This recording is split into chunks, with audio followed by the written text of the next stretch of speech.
I'm Cameron Chell, and I'm chairman of Draganfly.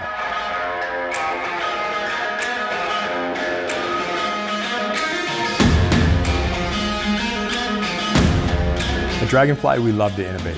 We were the first company to save a life with a human drone. In fact, we were the first company to develop the quadcopter drone. We have many firsts in 26 of our patents. We're the first company to have a drone inducted into the Smithsonian, and just recently, we're the first company to be fully integrated with the Baja Trucker.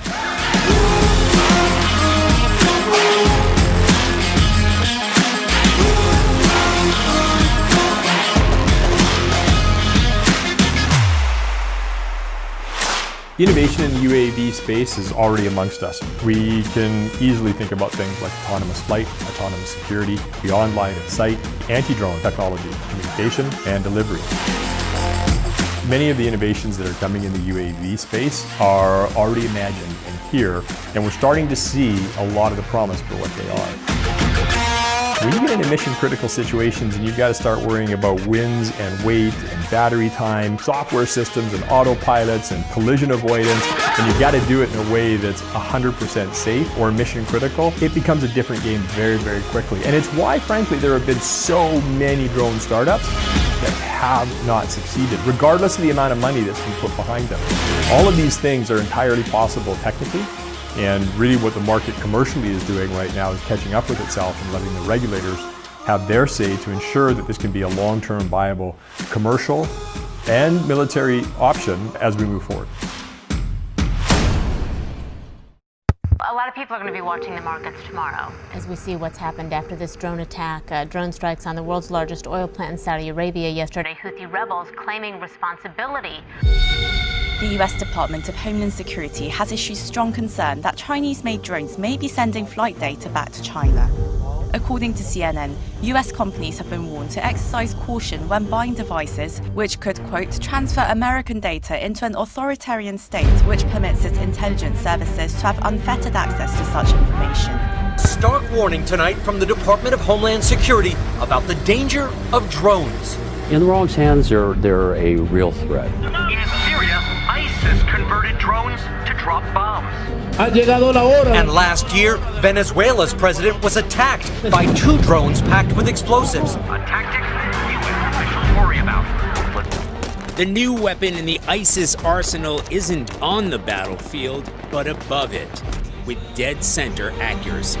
Lester, Department of Homeland Security officials tell us this is a big problem. They don't even know how many drones are in the sky at any one time in the United States, but they are investing heavily in technologies to both find the drones and, if necessary, bring them down.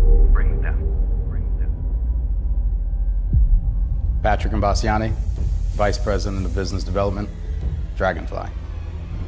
As a former Marine who had done 8 years, I've always had an affinity for technology that was in service of the country, technology that could serve public safety, EMS, emergency response.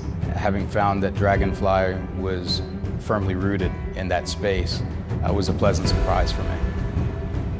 We were principally North American-centric, and our focus originally was in agriculture. Over time, I was able to help expand us into other markets: insurance, energy, utility inspection, and public safety.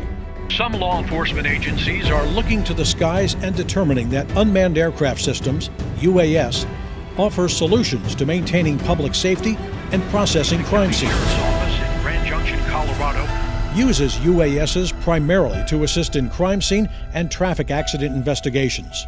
The fact that Draganfly has had a 20-year run in public safety has credits to its reputation, like being the first drone to have rescued someone with the Royal Canadian Mounted Police, and actually has a drone in the Smithsonian. It was pretty impressive. Draganfly has a substantial portfolio in the drone space, 26 patents and certainly counting. But as it relates to drones, it's very significant. We're not the type of engineering-based company that creates patents for the sake of patents. We want patents that are meaningful and really are applicable into the use cases that we're building. So our patents include things like folding wings, or propellers that come off, or battery management systems. Some of the really, really basic things that pretty much in one way or another, all drones utilize.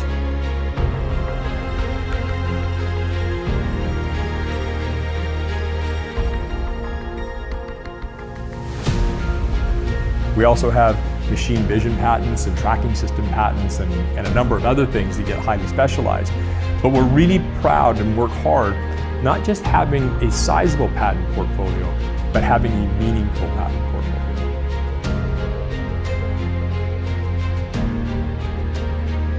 We today really see the opportunity for Draganfly because frankly, we're first, but honestly, we're one of the last men standing. We're one of the last companies that can actually go out and viably provide a North American built drone solution for a critical industry.